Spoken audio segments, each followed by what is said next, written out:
네, 오늘은 추수감사 주일이죠.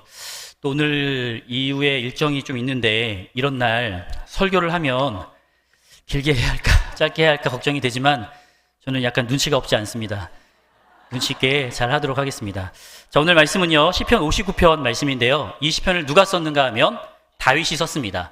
다윗이 앞부분의 내용을 먼저 보지 않고 우리가 뒷부분을 먼저 보길 원하는데 마지막에 이르러서 다윗이 무엇이라 고백하고 있는지를 우리 함께 보았으면 합니다. 마지막 17절 말씀에 이렇게 나와 있는데 함께 다 같이 한번 읽어보도록 할까요? 찾아서 아까 읽었던 말씀인데요. 함께 읽어보도록 하겠습니다. 나의 힘이시여 내가 주께 찬송하오리니 하나님은 나의 요새이시며 나를 긍휼히 여기시는 하나님이시니이다. 아멘. 다윗이 지금 하나님에 대하여 어떻게 고백하고 있는가 하면 하나님은 나의 힘이다 라고 고백하고 있습니다. 왜 힘이라고 고백을 했을까요? 나의 도움이 되었기 때문입니다. 자신을 건져주는 그 은혜를 경험했기 때문일 겁니다. 또 다윗이 무엇이라 고백했는가 하면 하나님은 나의 요새이십니다 라고 고백하고 있습니다. 왜 요새라고 고백을 했을까요? 자신이 보호를 받았기 때문입니다. 하나님으로부터 보호를 받고 어려운 가운데 하나님으로부터 지킴을 받았기 때문에 다윗은 하나님을 나의 요새라고 고백을 하고 있는 겁니다. 그리고 왜 다윗은 하나님에 대하여 나를 긍휼히 여기시는 분이다 라고 고백을 했을까요? 이건 역시 하나님의 자신을 긍휼히 여기심을 경험했기 때문에 다윗은 그렇게 고백을 하고 있는 겁니다. 자, 이것은 일반적인 다윗의 시와 별반 다르지 않죠? 다윗은 어느 곳에서든지 이러한 내용의 시를 계속 쓰고 있는 것을 우리는 볼 수가 있습니다. 그런데요, 지금 이 시를 쓰고 있는 이 당시를 보셔야 합니다. 시편에 보면 소제목이 있어요. 지금 이 시에 대한 소제목도 있는데요. 무엇이라 말하고 있는가 하면 이렇게 말하고 있습니다. 사울이 사람을 보내어 다윗을 죽이려고 그 집을 지킬 때에, 다윗이 지금 하나님은 나의 힘이십니다. 하나님은 나의 요새이십니다. 하나님은 나를 긍휼히 여기시는 분이십니다 라고 고백하고 있는 이 시를 쓸 때가 언제였는가 하면 사울이 자신을 죽이려고 사람들을 보냈을 때 이 시를 썼다라는 겁니다. 조금 더 구체적으로 말씀을 드리면 이 내용은 사무엘상 19장 11절에 나와 있는 내용과 동일한 내용입니다. 제가 이 말씀을 읽어드리겠습니다. 사울이 전령들을 다윗의 집에 보내어 그를 지키다가 아침에 그를 죽이게 하려 한지라. 다윗의 아내 미갈이 다윗에게 말하여 이르되 당신이 이 밤에 당신의 생명을 구하지 아니하면 내일에는 죽임을 당하리라 하고, 조금 더 구체적인 말씀을 드리면 이 당시는요, 이스라엘과 블레셋이란 나라가 전쟁이 있던 시기였습니다. 그때 다윗은 앞장서 나가서 전쟁에서 큰 승리를 하고 돌아오게 되죠.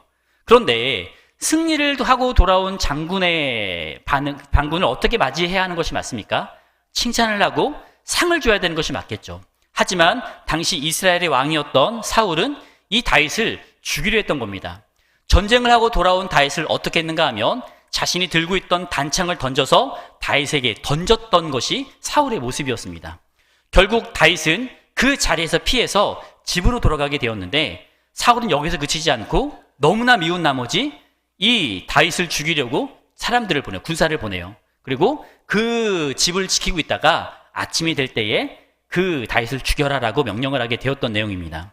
자, 그런데 이 당시에 다윗은 어떻게 고백하고 있다고요? 하나님은 나의 힘이십니다. 하나님은 나의 요새이십니다. 하나님은 나를 긍휼히 여기시는 분이십니다 라고 고백을 했다라는 이 고백이 너무나 놀라운 고백이라는 것을 우리가 좀 기억을 하였으면 합니다. 수많은 그리스도인들에게 물어보죠. 어떤 사람과 같이 되고 싶습니까? 어떤 사람이 삶을 살아가고 싶습니까? 라고 말할 때에 아마도 많은 그리스도인들이 이 다윗을 거론할 겁니다. 나도 다윗처럼 영광스러운 하나님을 찬양하는 사람이 되길 원합니다. 나도 다윗처럼 나와 상대가 안 되는 거대한 골리앗과 싸워서 이김을 경험하고 싶습니다 라고 고백을 하죠. 그런데 다윗의 삶이 정말 우리에게 주어진다 한다면 정말 우리는 다윗의 삶을 살길 원하십니까?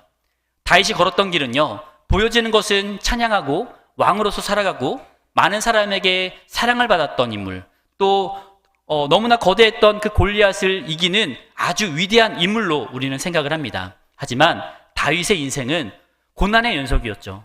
수없이 도망다녔고 수없이 죽음의 위기에 놓였던 인물이 다윗이었습니다. 다윗이 위대했던 이유는 그 상황 속에서도 한결같이 하나님을 찬양했다는 사실입니다. 오늘 우리가 이렇게 추수감사 주일로 하나님께 예배합니다. 어떻게 보면 이 시간은 매년 오는 시간일 수 있어요. 어떻게 보면 이 시간은 우리가 매번 듣는 이야기일 수 있습니다. 감사해야 됩니다. 찬양해야 됩니다. 이 말은 우리의 매번 똑같은 고백일 수 있어요. 하지만 같은 것을 들어도 그렇게 살아가는 사람이 있는 반면에 같은 것을 들었지만 지겹게 생각하는 사람도 있을지 모르겠습니다. 하지만 우리가 어떤 사람이 되어야 하는지는 우리 성도님 스스로가 너무나 잘 알고 있을 거라 생각합니다. 오늘도 역시 이 감사절을 주신 그 하나님 앞에 우리의 마음을 다하는 감사를 드리시길 바라겠습니다. 이 다윗은요, 억울함 속에서도 하나님을 찬양하는 사람이었죠. 물론 다윗이 억울해하지 않았던 것은 아니었습니다. 3절에 보면 다윗의 심정을 이야기하는데요, 이렇게 말하고 있습니다. 그들이 나의 생명을 해하려고 엎드려 기다리고 강한 자들이 모여 나를 치려 하오니 여호와여, 이는 나의 잘못으로 말미암음이 아니오 나의 죄로 말미암음도 아니로소이다. 얼마나 답답하고 얼마나 억울하면 하나님, 이건요 내가 잘못한 것이 아닙니다. 하나님, 저 강한 자들이 나를 에워싸는데 이것은 나로부터 나온 것이 아닙니다. 이렇게 지금 하나님 앞에 하소연하고 있는 것 아니겠습니까? 우리도 마찬가지죠. 우리에게도 수없이 억울하고 수없이 답답한 상황들이 우리의 삶에도 펼쳐진다 생각이 됩니다. 그때마다 우리가 어떻게 해야 하겠습니까? 오늘 이렇게 읽었던 이 말씀처럼 우리의 마음을 하나님께 토로하십시오. 나의 답답함을 하나님께 이야기하십시오.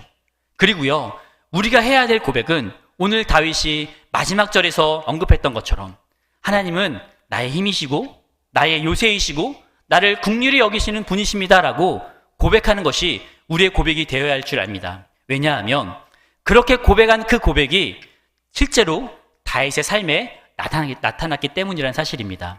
우리도요, 우리가 하나님을 고백하면 고백할수록 하나님은 우리가 고백한 대로 우리의 삶에 놀랍게 역사하시는 분이심을 우리가 기억을 하기를 간절히 바라겠습니다.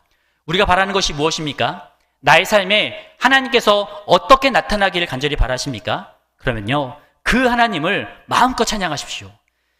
그 하나님을 놀랍도록 하나님을 높여드리길 바랍니다. 그리고 그 하나님을 나의 입술로, 지금 상황은 바뀌지 않고 지금 상황은 너무나 억울하고 답답한 상황일지라 하더라도 하나님을 그런 하나님으로 고백하실 수 있는 이 자리에 계신 우리 모든 성도님들 되시길 간절히 바라겠습니다.